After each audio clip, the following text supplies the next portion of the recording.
Check the mic and make sure it sound right, boy. Let's go. Yeah.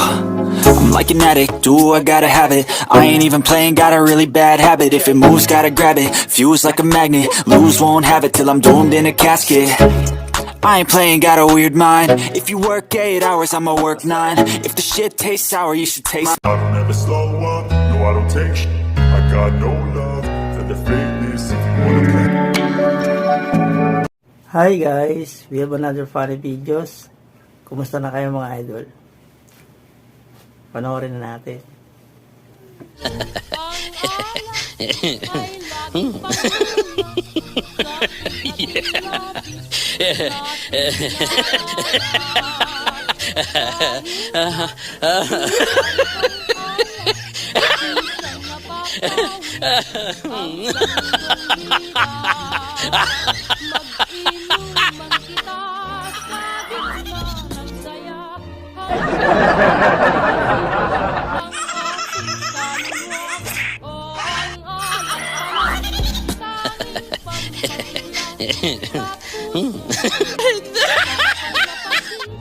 Ano?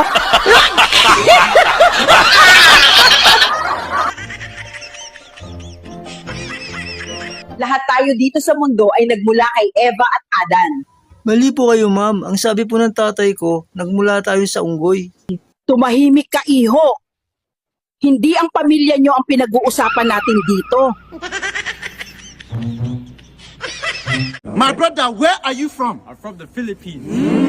My brother's from the Philippines. It's my birthday as well, you know. Everybody calm down. Maligayan Kaarawan. What does that mean? What does that mean, man? It means happy birthday.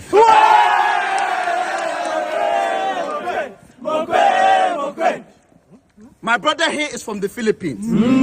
My brother here is from the Philippines. Hey, what's wrong? What's wrong?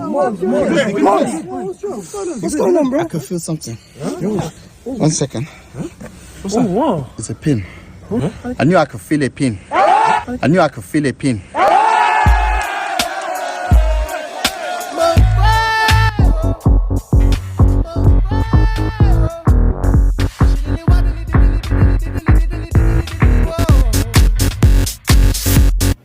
Wait lang. Nabanggit niya kasi yung happy birthday, naalala ko lang. Shoutout nga pa na dyan sa kaibigan ko kay Ani Mijares. Birthday niya ngayon mga idol. Shoutout sa iyo Ani. Sana magkaroon ka pa ng napakaraming birthday. Happy birthday Ani Muni Mijares. Ito, pinakita nyo no? Ano kinakalgal nito? Baba, bilisan nyo! Ito muna yung boss.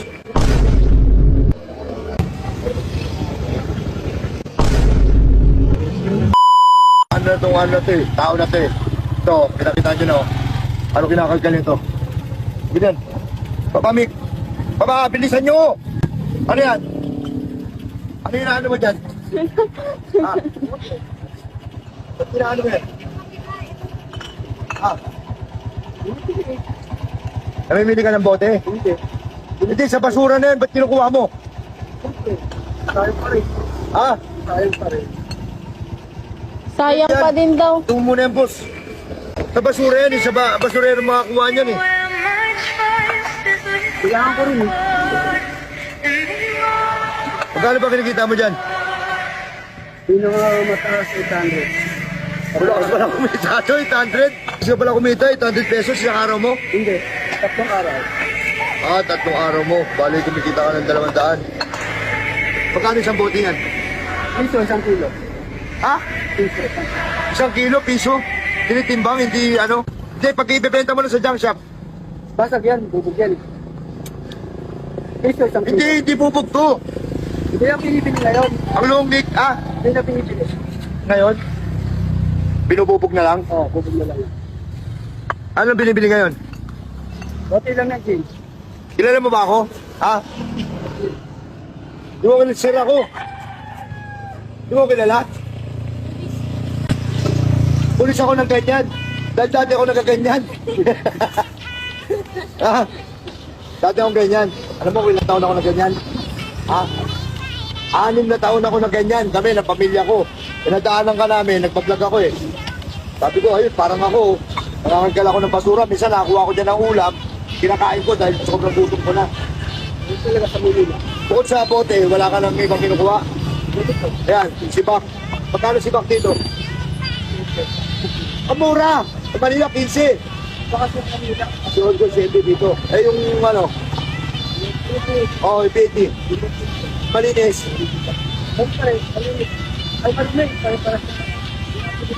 Ay, tinatanggal sakit. Okay, ayun lang, boss. Eh, ganun palat mo.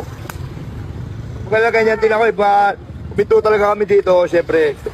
Gusto lang namin magbigay ng ano, ng pamerienda kahit konti, sana makatulong ko. Walang masanyo. Iyak. Pwede ka makita yakapin? Ha? Ako eh.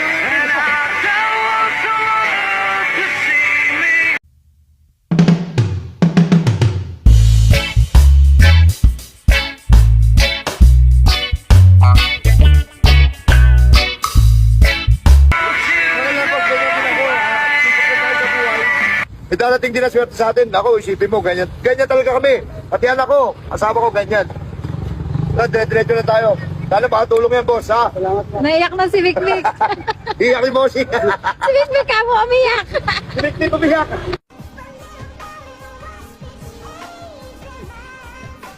Alam niya yung hirap lang na trabaho mo, ganyan kami. Kinakalkal talaga namin to, kinaganyan namin to. Talaga kukuhain talaga namin yung mga kalakal dyan. Hindi kami magtitirap, tinatao pa namin yan. Iyak si Vic. O sige, boss, ayun lang. Maraming salamat sa iyo. God bless, ha? May pamilya ka na ba? Wala pa. Makaipong ka pa yan. Sige. Umiiyak pa rin si Vic. Ina mo. Nakaalis ka kami doon. Kasi naalala niya yung buhay namin dati ganun talaga. Nakakaawa na. Grabe, ganun ako. Wala pa akong ano nun. Walang sidecar, pinalakad sa amin. Visoria. Punti Visoria, iniikot namin yung umaga pa lang. Tapos pag nagdating ng hapon, nag-iikot na naman kami hanggang gabi. 2 beses kami nag-iikot. Kasi umaga kikita kami 60 pesos. Ito yung pagkain namin tanghalian. Gabi, kikita na naman kami ng 60, 80, ganun. Tapos nangungupahan pa kami. Kaya napakahirap. Kaya yung sulit na kaiyak. Tangay na ako. I go to the Philippines recently, which is really cool. I'm Filipino, and I'd never been. Oh my God, I would love to go to the Philippines. Yeah, it was so special, and everyone was so great. Such good singers. Like, there's a rumor that they're really good at karaoke. And Yes. everyone in the arena, they were like singing in harmony. It was like insane. They were Really? singing my lyrics back to me, perfectly on pitch, perfectly on key. It was awesome. Yeah, they were great. Oh my gosh, that's fantastic. Did you eat some food over there? Oh, so much good food. Filipino food, great. Filipino food's incredible. Yeah, I ate really Lumpia, good. yeah, I love all that jam. There was a moment I saw in Australia. I don't know if you remember that you went to Australia. Yep. Yeah, you fell through a hole in the stage. God, I know. I'm sorry, I had to bring it up. I know, but I'm bringing it up only because you handled it like a pro, Thanks, Jimmy. and you're fine. I actually have a video. So here's it. I'm sorry, I have to do it. Here's Olivia Rodrigo in Australia. Take a look at this. Oh my God, that was fun. I'm a kid. Wow. Sometimes there's just a hole in the stage. That's all right. What was that? Not bad. Yeah, you got it. No, you did a great job. I mean, it way Dude, that could have worse. been that was. It was really scary. Yeah, I mean, did it feel like? watching the video back is pretty terrifying. I mean, show must go on. That's showbiz, baby. But Yeah, look at you. It was actually kind of a beautiful thing, and I'm really happy it happened in hindsight. So I'd just been to the Philippines. That was my next stop, Australia, after the Philippines. And I was thinking about my family and my heritage and my relatives. Of course. And I fell and I was like all shaken up, and I went to the hospital after. Nothing happened, but they just wanted to make sure I didn't have a concussion. And randomly, the nurse was a Filipino man with the same name as my grandpa, who just passed away a few months ago. And so I was like, wow, that was him looking out for me, making sure I didn't get hurt. And so I'm really happy it happened. I think That it's a was beautiful your story. grandfather. That absolutely was. Ate, ano yan? Favorite color ko yan ah. Ano ba? Bigyan mo sa akin yan. Parang tanga naman to. Ano ba? Bili ka daw doon. Ano?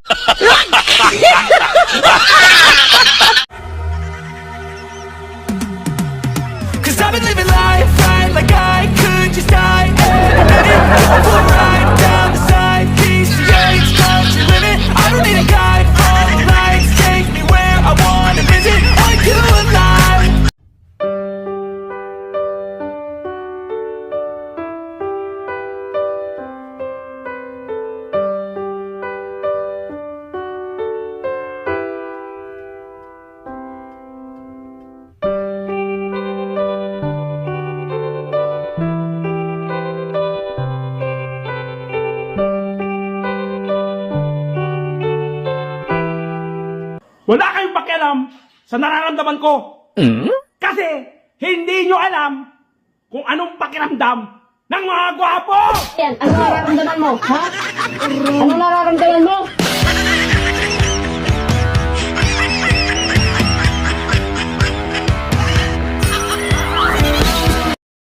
Bakit yung pinanganak ng 1979 to 1986? Bakit hanggang ngayon mukha pa rin silang mga bata? Ano ba ang sekreto nila?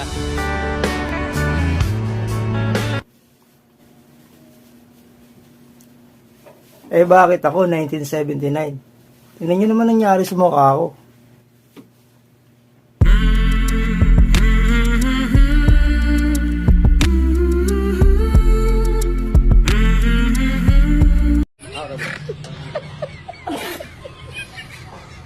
Apa?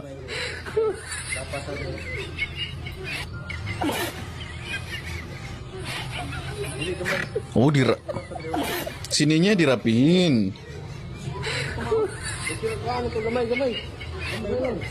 Apa sih?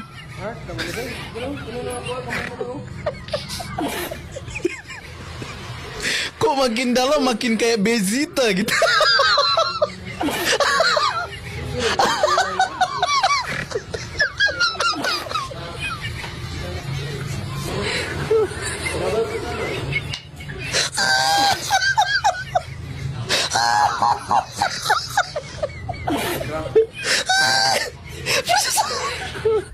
Totoo yun guys, hindi yun scripted.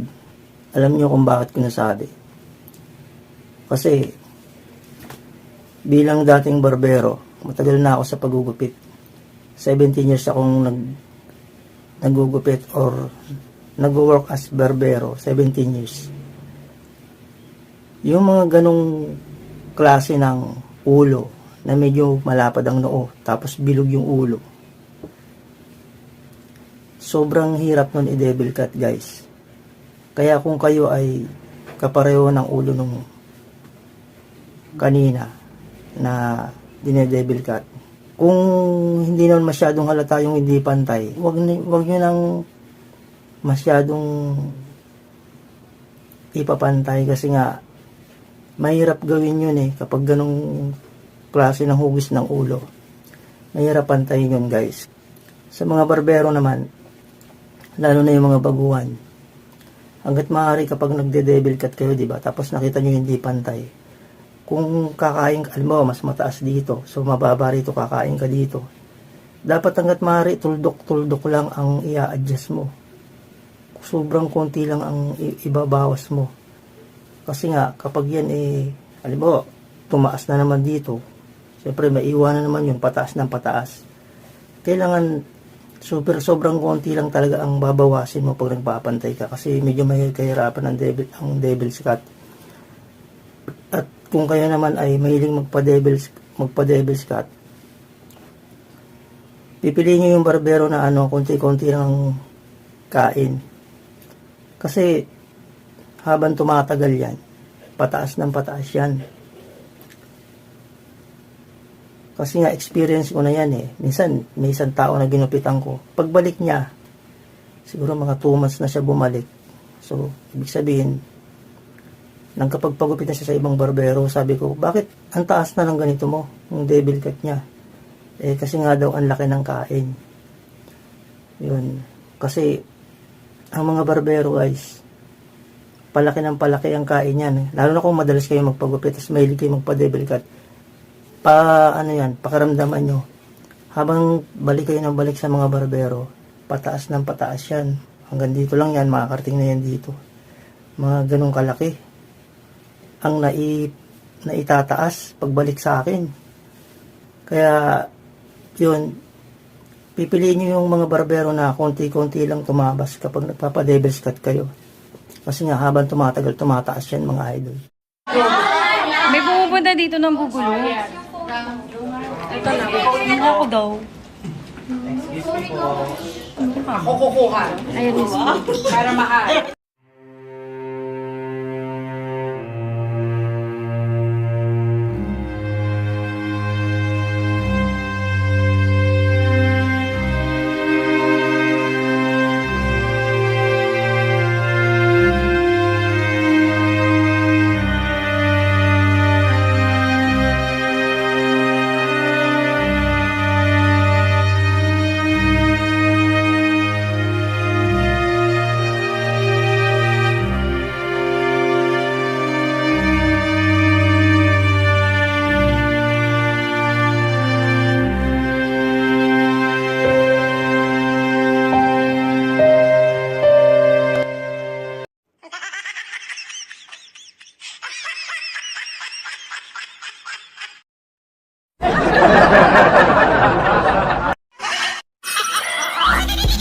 So yun, alam mo ba na kapag uminom ng kape yung giraffe, pagdating nung sa tiyan malamig na.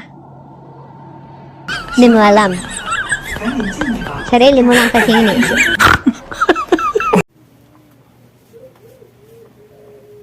Ang tanong kasi dun nagkakape kaya ang giraffe?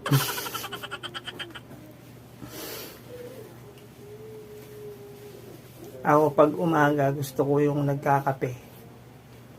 Lalo na pag may pandesal or tasty. Kayo, mahilig ba kayo magkape? So yun lang guys, maraming salamat sa mga nanood. This is Ian Busabsa nagsasabing take care and God bless us. Ingat kayo palagi mga idol. Thank you so much.